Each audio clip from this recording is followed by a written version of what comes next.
주차장 진출입로를 가로막은 불법 주차 차량 같은 거 안전시민구 앱을 통해서 즉시 신고하거나 지자체 또는 지자체 교통과 또는 경찰 112에 연락하여서 견인 요청을 112도 견인 요청이 되거든요. 근데 경찰 측에서 제가 전화를 했더니 이것을 잘 모르시더라고요. 견인 요청을 자기들이 할 수 있습니다.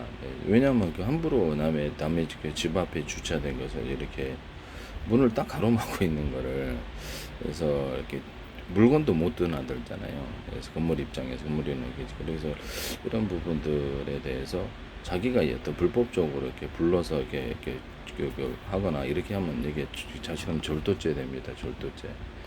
그래서 이런 부분이기 때문에 112에 신고를 112에 했더니 이것을 제가 전기자전거가 앞에 이렇게 계속 6일째 이렇게 세워져 있어가지고 이것을 전화를 걸었더니 112에서는 그걸 자기들의 담당 상황이 아니라 그러는데 구글 자료에서는 112 신고가 가능합니다.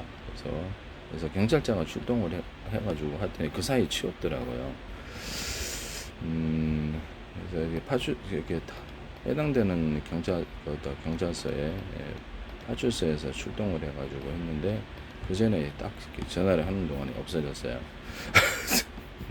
참 이게 자신이 멋대로 이렇게 쳐버리면 이게 문제가 된다니까요, 법적으로. 그래서 지자체 교통과 연락 이렇게 경찰서 신고 이거 가능한데 112에서 이것을 잘 모르시는 상황 같은데 112 신고 가능합니다. 그래서 불법 주차에 대해서 견인 조치를 경찰서가 와서 이놈은 자기 자의대로 이걸 처분할 수 없기 때문에 그렇죠. 네네. 이건 경찰서 112도 신고가 가능한데 이제는 잘 모르시더라.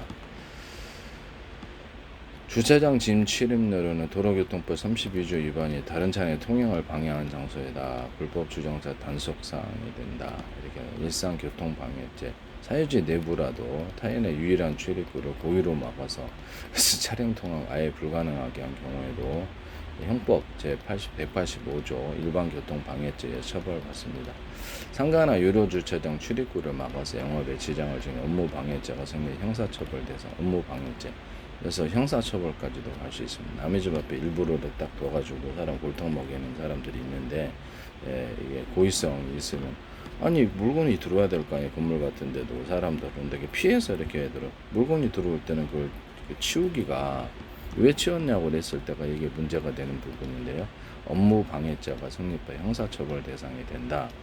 이렇게 차주 동원 없이 이렇게 갖고 사설 개인차를 불러 차량 옮기다가 차량이 파손되면 오히려 재물 손괴죄로 역고소를 당할 수 있습니다. 반드시 공무원이나 경찰을 통해 처리한다. 이렇게 나와 있습니다. 화가 난다 해서 상대 차량 앞뒤를 바짝 막아버리는 보복 주차를 하면 본인이 교통방해죄나 업무방해죄로 처벌. 그래서 이거를 형사처벌이 가능한 부분이다라는 것을 말씀을 드립니다. 사유지라도 앞에 문 앞을 딱 가로막아가지고 통행이 좀 어렵게 만들거나 물건이 드나들지 못하게 해서 지장을 주는 경우라면 자기 자신이 하시면 안 됩니다. 네.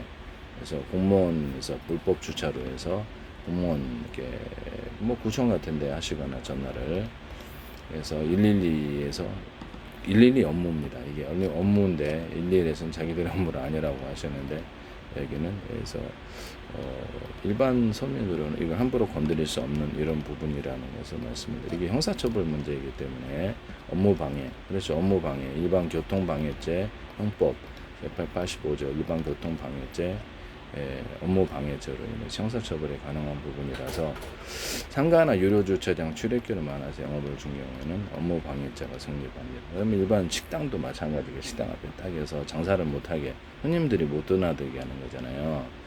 그럼 업무방해죄, 교통방해죄로 인해서 사법처리 대상이 돼 112 이것은 소관이라는 것을 말씀을 드립니다. 네네.